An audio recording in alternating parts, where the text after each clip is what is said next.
And the first one is Pat Brown. Pat's here from one of our sponsors, Concept 2. What's interesting about Pat is Pat came as an assistant coach here and then moved on to where? University of Central Oklahoma. Central Oklahoma. Tied into High Performance Center down there.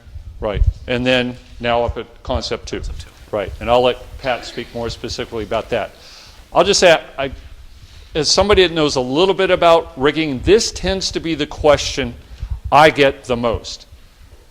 Usually a question at least once a week, every other week on email, what oar should I row? What should I, I understand.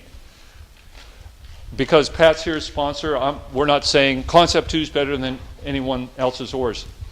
We're not saying that at all. There's great manufacturers of all sorts of different rowing equipment out there. Croker makes great oars, and there's just a wide spectrum of them. So we're not saying one's better than the other. We tend to use Concept 2s for the main reason that we're really comfortable with them and we just know them well. But as I said, there's other great manufacturers of oars out there. So please don't take this as an endorsement of just them.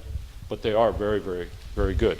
But this is a question I get, what should I row? And Pat's going to shed some light on that, right? Okay. Yep. Without further ado, Pat Brown. Thanks.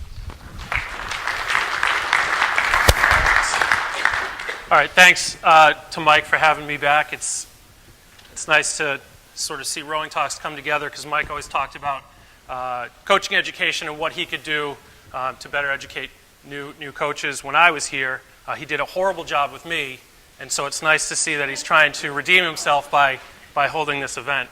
But to tie in what he said, I agree. I really tried to cater this to how to pick the right oar, not how to pick the best Concept 2 oar.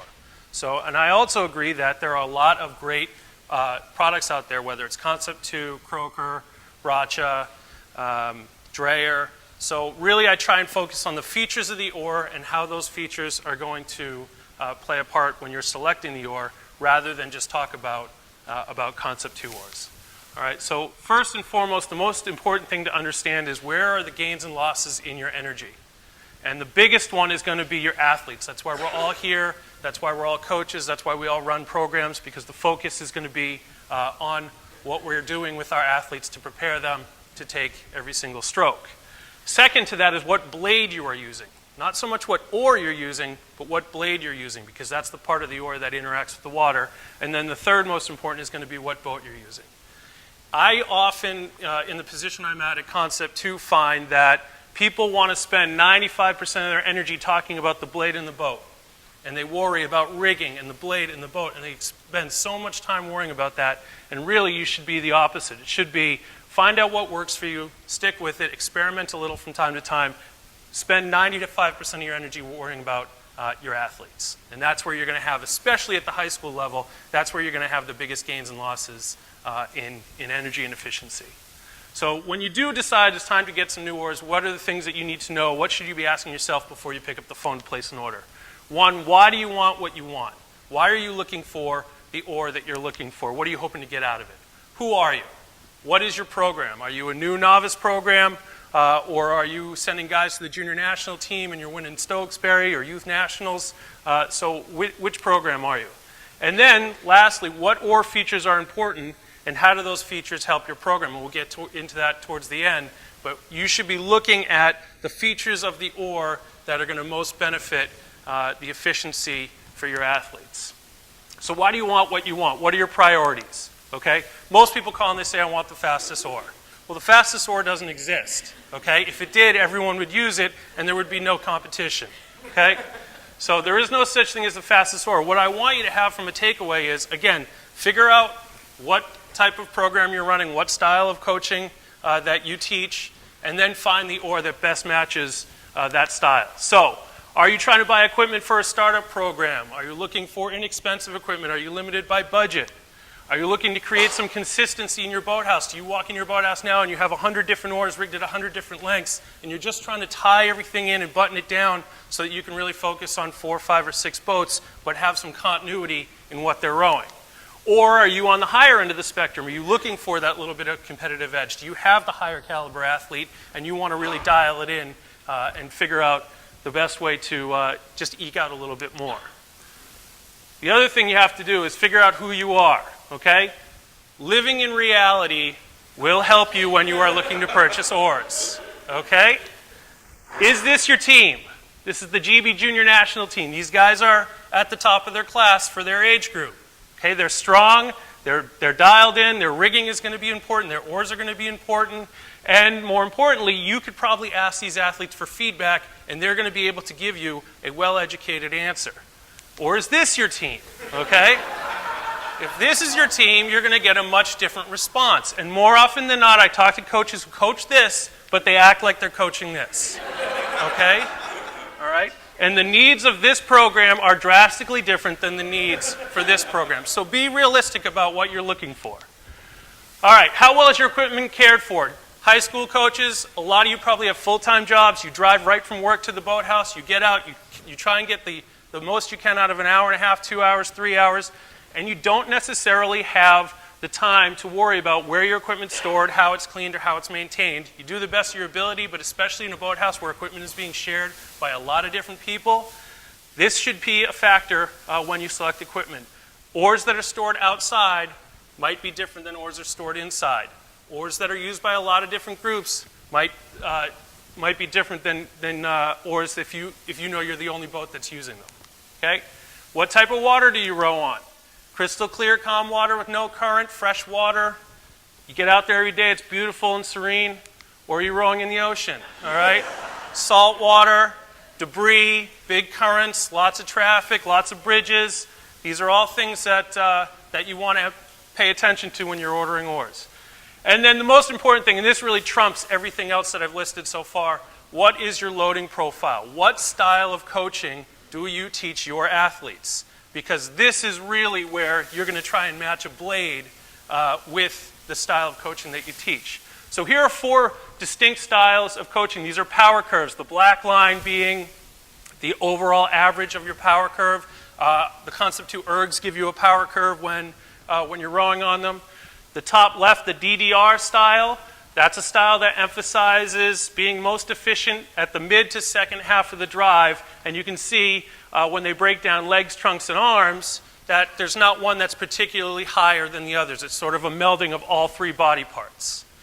As you go through the different styles, the opposite of that, the Grinko style down in the bottom right, all right, emphasis on leg drive. The green line goes up, and then it's quick to fall down into the trunk and arms. So are you someone who teaches heavy on the middle and into the finish, or heavy on the front end and then just hang on into the finish and get it out of the water? Or are you a variation of that through? This is going to be really important when you're selecting oars, knowing what style of coaching you teach and what style you emphasize. Okay? So we'll get back to that in a second. Here are the features of the oars. Here are the features of the oars that you should be paying attention to in order of importance when you're looking to select oars and purchase them. Again, this is true whether you're ordering our oars or any of our competitors. All right? So I'm not vouching for one or the other, but these are the things you want to pay attention to. First and foremost, the blade. All right? Second is going to be oar length, which is tied into rigging. Third is going to be the shaft. And then fourth, and it really shouldn't even be on the list, is grip. Because grip really is negligible. It's just something for your athletes to complain about. Okay. So before we talk about the blade, let's get something clear. This is not a rowing stroke. Your boat does not stay stationary as you pull your blade through the water. That is not the case. Instead, your boat moves from point A to point B, and as your blade enters the water, it stays and makes a teardrop shape, the white being the blade and the purple being the shaft. And this is a picture that's taken evenly over time, and so the bigger spaces between the shaft at the handle means that the handle is moving faster. So what you're looking at is a slower rotation in the first half of the drive and a faster rotation in the second half. And when I talk about rotation, what I'm talking about is the rotation of the blade in that teardrop shape. So as we go through this, if I talk about rotation, that's what I'm talking about. What you will see from your athletes is what's happening with their handle speed. Faster rotation means a less efficient blade, which means a faster handle speed. Slower rotation means the blade's holding water better, and you're going to have a more efficient or a slower handle speed as the blade's more efficient. Okay? So blades, simple rule. A blade with a larger surface area will resist slippage perpendicular to its face, which just means a heavier load. Okay? So on the other end of that, a smaller blade will resist less. A flatter blade will generate a heavier load with slower rotation early in the drive, and a blade with a deeper hook will generate a heavier load with slower rotation at the finish. So again, these are features that, depending on what style you teach, are going to play a part in what blade you select. A tapered edge will also allow for a faster rotation into the finish. So do you have a square edge blade or a tapered edge blade? Square edge is going to hold the water better into the finish. Tapered edge will rotate faster in the finish. So we go back to our loading profile. If you're in the top right corner, a recommendation would be a smaller surface area with greater hook and an uncut edge. And what that's going to do is create a blade that's going to hold the water better when you are at the peak of your power curve if you row with that style. And that's the takeaway here. You are trying to find a blade that is most efficient when you have your athletes at their highest power application. If you're in the bottom right, a larger surface area, a flatter blade, and a tapered edge. It will hold water better in the first half of the drive and rotate quicker and slip a little more when you're engaging and where you're putting less emphasis on your trunk and arms. You're not going to be able to carry that heavy load. And so those features that hold the water early in the drive become negligible in the second half of the drive, and they'll follow that loading profile. And then you have everything in between. So again, the takeaway here is matching a blade with a loading profile. Okay, oar length. And I'm not going to get too much into overall rigging, but I will give you some short takeaways here. A general rule of thumb is a more efficient blade requires a shorter oar length. Okay? Typical ranges for high school crews, and this is where I can only talk about the Concept 2 blades, but our most efficient blade is the Fat 2. We offer blades in 5-centimeter ranges, and we see with the Fat 2, our most efficient blade, 362 to 372 on the sweep side. I apologize I didn't list sculls. And that, I know that's a big range, but I can't give you, people always want a number. What should I rig my oars at? What should I rig my oars at? We can't give you a number because I'm not the coach of your crew, all right? So you need to be aware of what your crew is capable of and then try and come up with the best rigging that's best going to fit your program. So for a more efficient blade, 362 to 372 is in the realm of normal. And for a big blade or a least efficient blade, or if you're buying blades from a competitor and they have a smaller surface area, you have the ability to go a little bit longer. 367 to 378 is not uncommon lengths to find. And again, these lengths are based on feedback from the field that we collect, and they're only one part of an oar rigger rower setup. So like I said, these lengths that I'm suggesting are only relevant if you know what someone's spread is and what someone's inboard is, or if you know what your spread is and your inboard is. So if someone says to you, oh, I row my oars at 380, that doesn't mean anything if you don't know what the rest of their setup is. Okay? Talk, test, and retest, and buy Mike's book and have him sign it before you leave. Okay? So, but it's important when you're at regattas, or if you have friends who are in this room, you should be talking to everyone you can and asking what their rating numbers are. And if they don't tell you, that's their problem, not yours, but you should continue to ask. You should test it on the water yourself with your program and then retest it. Try it again, get out there, experiment with the rigging, and when you do experiment with the rigging, try and only change one thing at a time. Don't change your inboard and your spread and your overall length and your blade and then go out and test it.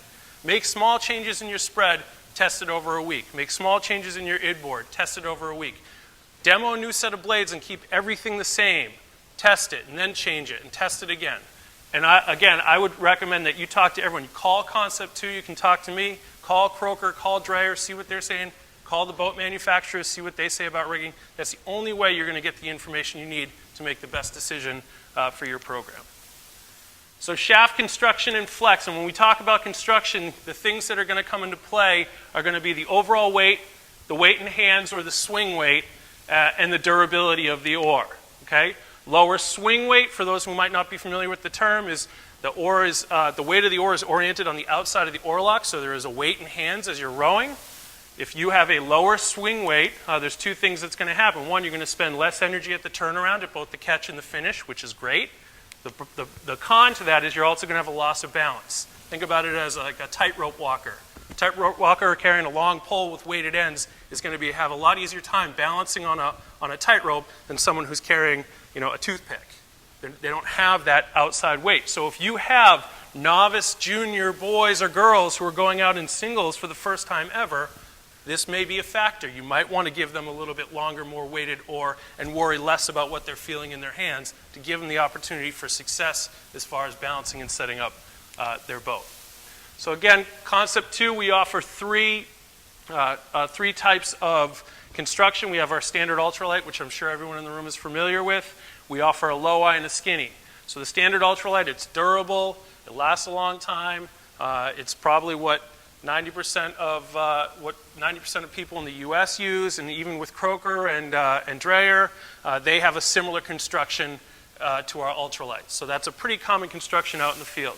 Low-I is a low inertia makeup, so it's a much lighter weight in hands, but it uses less carbon fiber, so it's not as durable. It's not an oar I would recommend you store out in the sun. And so low-I could be an option for your program, but again, looking back at all the other parts of your program, it might be a good fit for some and not another. The skinny oar, which is our newest oar, without getting into too much detail about the skinny, it's the same amount of material as the ultralight, but it has some of the swing weight features of a low-I. It deflects the same. People have this impression it's going to bend similar to a pole vault, but it deflects the same. Medium skinny and a medium ultralight deflect the same under the same amount of pressure. So it's not as if you're going to row with the skinny and you take a stroke and it bends way up and then you finish and sit there and it sends you. Okay, that's not the case. And so there's some features there, and I actually have some out in the hall. If you have questions after and you want to get more in depth about the shaft, we can talk about it after the conference. Okay, flex, stiff, medium, soft, and extra soft, with extra soft only being offered on the skinny. So shorter oars feel stiffer and should be offset with a softer flex, meaning if you are making the switch from a or at least a less efficient blade to a more efficient blade, and you have to rig it shorter, that now is going to feel stiffer, and you might also want to consider dropping in a flex. Over the past 15 years in the field research that we've done, we are finding that more and more people are going from a stiff and medium to a soft and now extra soft flex. And we attribute that to more efficient blades and shorter rigging.